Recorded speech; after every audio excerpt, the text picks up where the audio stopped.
میں تو اپنے دوستوں کو کہا کرتا ہوں کہ جب بچوں کو خرچی کے پیسے دیں تو اس وقت ہی ان کو تھوڑے سے زیادہ دیں اور ان کو کہیں کہ یہ کسی اپنے کمزور دوست کو دینا، راستے کے اندر کوئی سائل ہوا تو اس کو دینا، اور وہ بھی ان کی عزت نفس کا خیال رکھتے ہوئے۔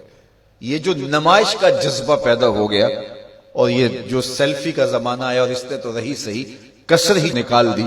وہ کسی زمانے میں کہتے تھے نیکی کر دریا میں ڈال، اور پھر وہ زمانہ آیا کہ نیکی کر اخبار میں ڈال، اور اب نیکی کر فیس بک پہ ڈال۔ اب تو وہ تقوی، وہ جو للہیت، وہ تو ختم ہوتی چلی جا رہی ہے۔ آج کل وہ اجتماعی شادیوں کا ایک رواج پیدا ہوا۔ ایک دفعہ مجبور ہو کے مجھے کہیں جانا بھی پڑا، تو وہ میرا پہلا اور آخری موقع تھا۔ تو میں نے وہاں کہا کہ آپ نے مجھے جس مقصد کے لیے بلایا ہے، میں اچھائی کے کاموں کی تحسین کرتا ہوں، لیکن یہ منظر آپ کا مجھے اچھا اس لیے نہیں لگا کہ زندگی میں 3 مرحلے ہر شخص پہ آتے ہیں جب وہ مہمان خصوصی ہوتا ہے۔ جب وہ پیدا ہوتا ہے، کالا کلوٹا بھی کیوں نہ ہو، سارے اسے دیکھنے آتے ہیں۔ جب وہ عروسی کا جوڑا پہنتا ہے، چاہے مرد ہے چاہے عورت، تو اس وقت بھی سارے لوگوں کی نگاہ کا مرکز ہوتا ہے۔ اور تیسرا، جب سفید کفن اوڑھ کے آخری منزل کی طرف چلتا ہے تو سارا شہر کہتا ہے چلو اس کا منہ دیکھائیں۔ بلکہ اس کا یہ پروٹوکول ہے کہ امام کعبہ بھی ہو تو وہ پیچھے کھڑا ہوگا، اس کے جنازے کو آگے رکھا جائے گا۔ یہ اس کا اعزاز ہے، یہ اس کی تکریم ہے۔ وقت کا غوث بھی ہو تو وہ بھی پیچھے کھڑا ہوگا، اس کا جنازہ آگے رکھا جائے گا۔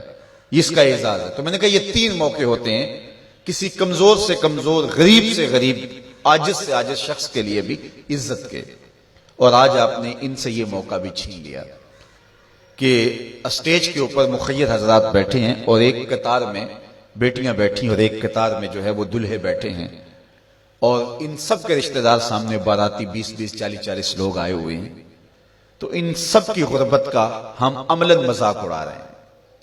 آج یہاں میں کسی کے چہرے کے اوپر خوشی نہیں دیکھ رہا۔ اگر مسکراہٹ ہے تو وہ مصنوعی مسکراہٹ ہے۔ کاش کہ ان کے ماں باپ کے گھروں میں جا کر کے تنہائی کے اندر ان کی مدد کرتے اور یہ بیٹیاں اپنے گھر سے نکلتی اور ماجرا ہوتا۔ اب ان کی غربت کا گواہ آپ نے کتنے لوگوں کو بنایا، اور صرف اپنے اشتہار کے لیے۔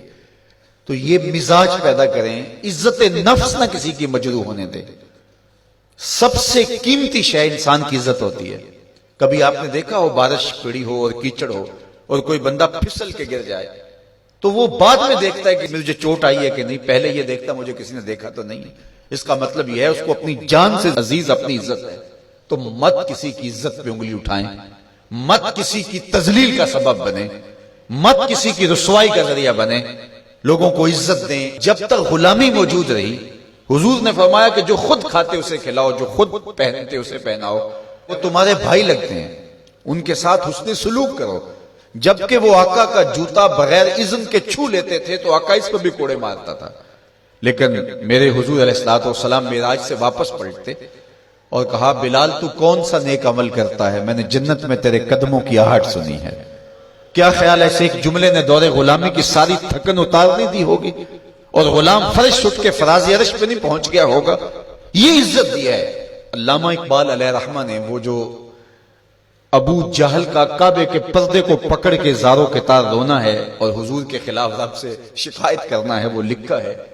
تو اس میں جو شکایتیں لگاتا ہے ابو جہل کعبے کے غلاف کو پکڑ کے، تو اس میں ایک شکایت یہ لگاتا ہے کہ از محمد سینہ ما زار زار، ہمارا سینہ بڑا دکھی ہو گیا ہے، اس شخص نے تو ہمارے نظم کو خراب کر دیا ہے۔ با غلام خیش بر یکخان نشست، یہ جو دین لے کر آیا ہے اس دین کے اندر یہ سبق ہے کہ غلام اور آقا ایک دسترخوان پہ بیٹھیں گے، اور اگر غلام اور آقا ایک دسترخوان پہ بیٹھ جاتے ہیں تو پھر کہاں گیا ہمارا قریش کا سردار ہونا؟ تو یہ تو ہمارا سب سسٹم تلپٹ ہو جائے گا۔ لیکن میرے حضور یہ دین لے کر آئے تھے، انسان کی بنیادی عزت کو بحال کرنا تھا، اور حجۃ الوداع کے موقع پر حضور نے پاؤں تلے جس طرح کسی چیز کو روندا جاتا ہے اس طرح کچلتے ہوئے فرمایا آج کے بعد میں تفاخر ختم کرتا ہوں، کسی عربی کو اجمی پر، کسی اجمی کو عربی پر کوئی فخر نہیں ہوگا، کوئی فضیلت نہیں ہوگی، نہ کالے کو گورے پر اور نہ گورے کو کالے پر۔ فضیلت کا معیار کیا ہے؟ ان اکرمکم عند اللہ اتقاکم، جو متقی ہوگا اللہ کے نزدیک وہی عزت والا ہوگا۔